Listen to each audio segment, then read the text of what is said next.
হরে কৃষ্ণ। নমস্কার, আমি জ্যোতিষ সম্রাট মাঝি। আজকে আমি আলোচনা করব আপনার হাতের করতালুতে কোন শুভ চিহ্ন থাকলে আপনি একদিন কোটিপতি হবেন। তো আমি পার্ট টু পার্ট এই ভিডিওর মাধ্যমে আপনাদের বোঝানোর চেষ্টা করব। প্রথমত, এই আঙুলটিকে মধ্যম আঙুল বলে ধরা হয়। এই মধ্যম আঙুলের নিচে এই স্থানটিকে শনির স্থান বলে ধরা হয়। এই শনির স্থানে যদি ঠিক এরকম একটি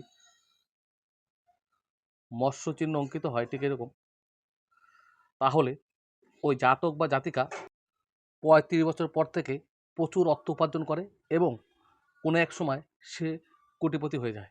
এছাড়া এই শনির স্থানে যদি কোনো একটি ভাগ্যরেখা ঠিক এইভাবে আসে, এসে ঠিক এখানে ত্রিভুজ চিহ্ন অঙ্কিত হয়, ত্রিশূল চিহ্ন অঙ্কিত হয় ঠিক এরকম, তাহলে ওই জাতক বা জাতিকা গরিব ঘরে জন্মগ্রহণ করলেও কোনো এক সময় প্রচুর অর্থ সম্পত্তির মালিক হয় এবং প্রচুর অর্থ উপার্জন করে, সেখান থেকে কোটিপতি হয়ে যায়।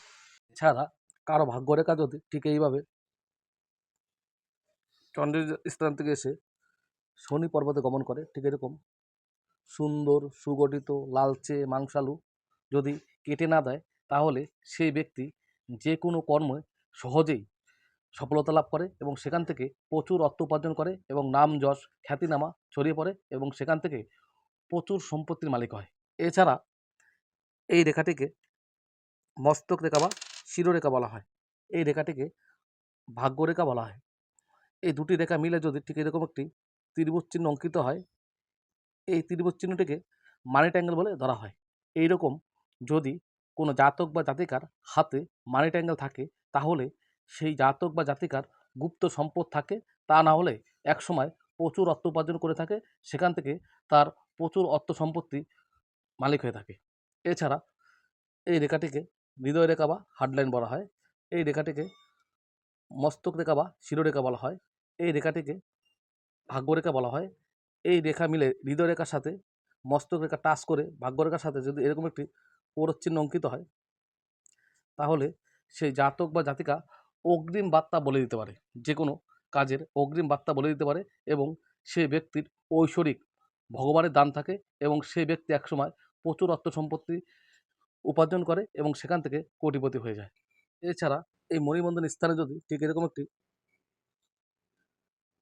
মৎস্য চিহ্ন অঙ্কিত হয়, ঠিক এরকম, তাহলে ওই জাতক বা জাতিকা ফটকা, জুয়া, লটারি, এমনকি প্রচুর ধনসম্পত্তির মালিক হয়, কোনো এক সময় হঠাৎ কোটিপতি হয়ে যায়। এছাড়া এই রেখাটিকে আয়ুরেখা বা জীবনরেখা বলা হয়। এই আয়ুরেখা বা জীবনরেখার মধ্যে ঠিক এইরকম ত্রিভুজ চিহ্ন অঙ্কিত হয়। এই ত্রিভুজ চিহ্নগুলো কোটিপতির সংকেত। যদি এইরকম চিহ্ন কোনো জাতক বা জাতিকার হাতে থাকে, তাহলে বুঝতে হবে সেই ব্যক্তি একসময় কোটিপতি হয়ে যাবে।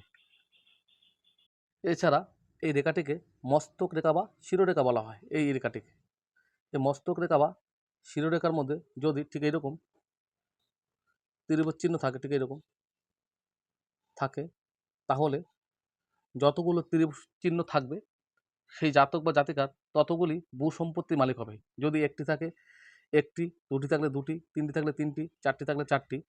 এই ভিডিওটি যদি ভালো লাগে অবশ্যই আমার চ্যানেলটি সাবস্ক্রাইব করবে, লাইক করবে, কমেন্ট করবে, শেয়ার করবে। নমস্কার।